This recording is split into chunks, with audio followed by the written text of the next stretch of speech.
Prince Harry and Prince Andrew are desperate since they received nothing from the Queen's £650 million inheritance. Firstly, with respect to Prince Andrew, with Andrew protesting that he has no money left over to start again in life, the late Queen's whole fortune has been bequeathed to the King.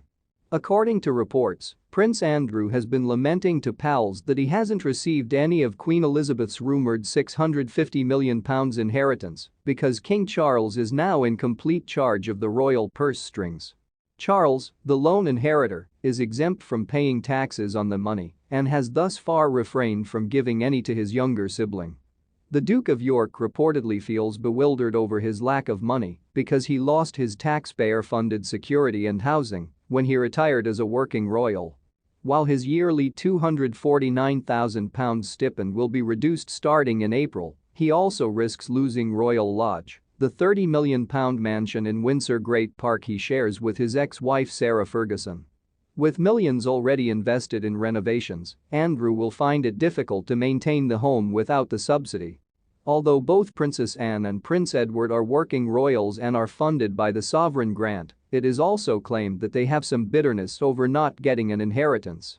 While Edward, who was appointed Duke of Edinburgh this week, has a 150-year lease on Bagshot Park in Surrey, Anne owns the 700-acre Gatcombe Park in the Cotswolds.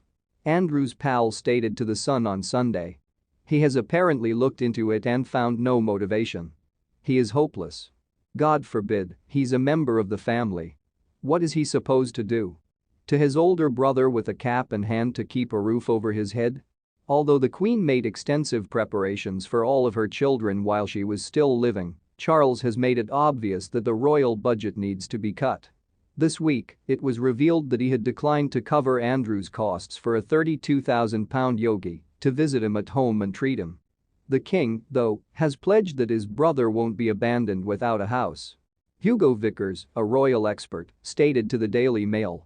The royal family has performed actions of this nature in the past. In 2002, the Queen Mother bequeathed everything to the Queen, her daughter.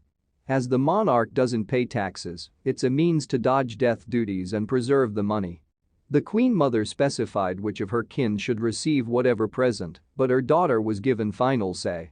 With the exception of his heir Prince William, the King can only make a monetary present to a friend or family member without paying royal tax if Charles lives for an additional 7 years. Mike Warburton, a well-known accountant and tax expert, said. He will not pay any death taxes on the Queen's estate when it goes from one sovereign to another because he is a king. He is allowed to give gifts to family members during their lifetimes, but if the King passed away before the 7-year window, such gifts would still be considered to be a part of his inheritance. In another news, Sophie, Duchess of Edinburgh, expressed her relief at no longer needing to bow to Meghan Markle. The former Countess of Wessex is now equal in status with the Duchess of Sussex, thanks to her new title. Sophie, Duchess of Edinburgh, is reportedly relieved that she is no longer had to bow to Meghan Markle because of her new title. Last Friday, King Charles gave Sophie and her husband Prince Edward the titles of Duke and Duchess of Edinburgh. As a result of the promotion, Sophie is now on par with Meghan rather than below her. As Meghan held a higher position as the Duchess of Sussex, Sophie had an obligation to bow to her as the Countess of Wessex. The Daily Mail quoted a friend of the Duke and Duchess of Edinburgh as saying, "Sophie is at ease.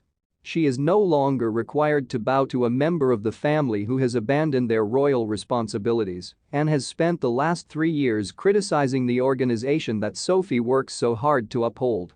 Prior to her passing, the Queen pledged that the titles would be bestowed upon Edward and Sophie. Last Friday, which also happened to be Edward's 59th birthday, Charles finally carried out her instructions.